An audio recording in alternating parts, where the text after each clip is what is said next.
as publicações só seriam apagadas por decisão da Justiça. Então, nós vamos entender melhor como pode ser essa medida com o secretário nacional de Direitos Autorais e Propriedade Intelectual, o Felipe Carmona, que já está aqui comigo na tela do SBT Verdade. Desde já, secretário, muito obrigado por atender a gente e explicar para a população como é que vai funcionar esse decreto quando sancionado. Boa tarde.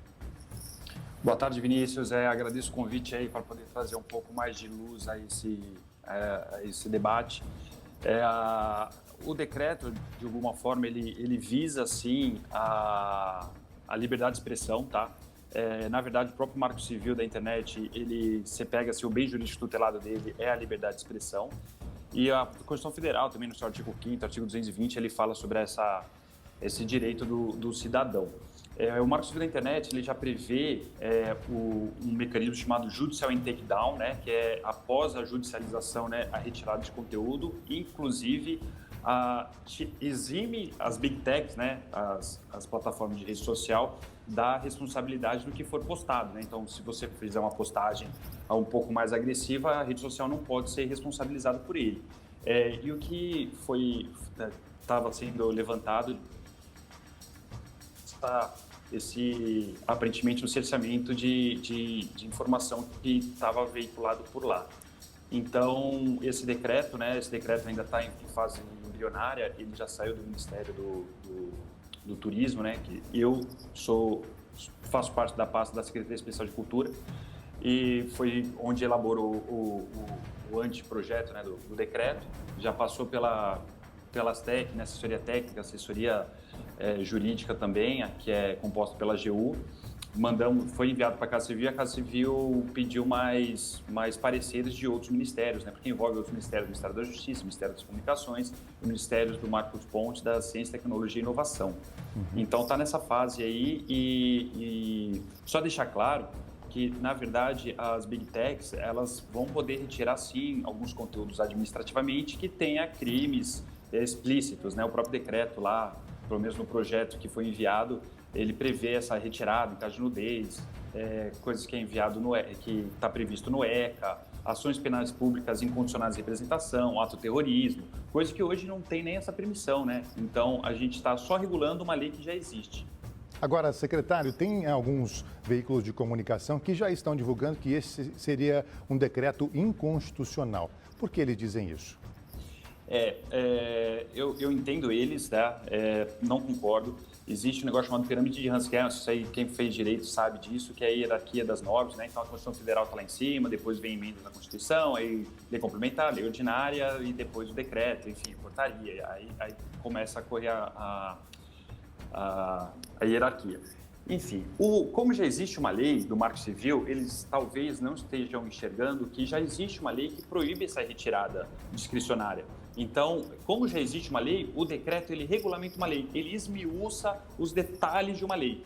Então, é o que nesse exercício jurídico a gente consegue concluir muito bem que o decreto ele é extremamente efetivo. Pode ser por lei? Pode ser por lei. Pode ser por emenda à Constituição, colocar lá um artigo? Pode ser também.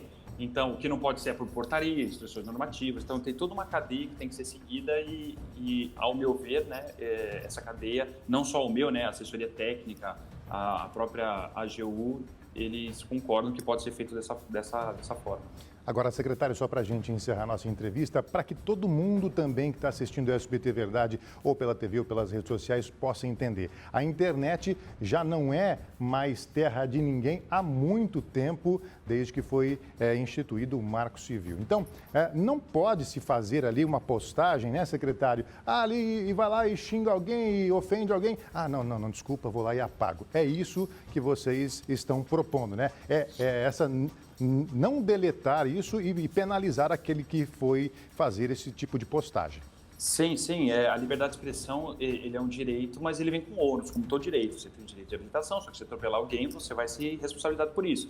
Então, o que não pode acontecer são as plataformas discricionariamente agirem o que elas acham que tem que ser veiculado ou não. Que é o que a gente tem dentro da minha estrutura, da Secretaria Nacional de Direito Autoral, nós já temos um departamento de fiscalização e a gente recebe denúncia, né? O direito autoral, só para poder fazer um parênteses aqui, por que o direito autoral tem a ver com as plataformas, né? Toda criação de espírito, você pega lá o artigo 7º da LDA, Lei de Direito Autoral, ele fala que toda criação de espírito, criação humana, fixado em qualquer plataforma, inclusive, ele tem que ser protegido pelo direito autoral, pelo direito intelectual.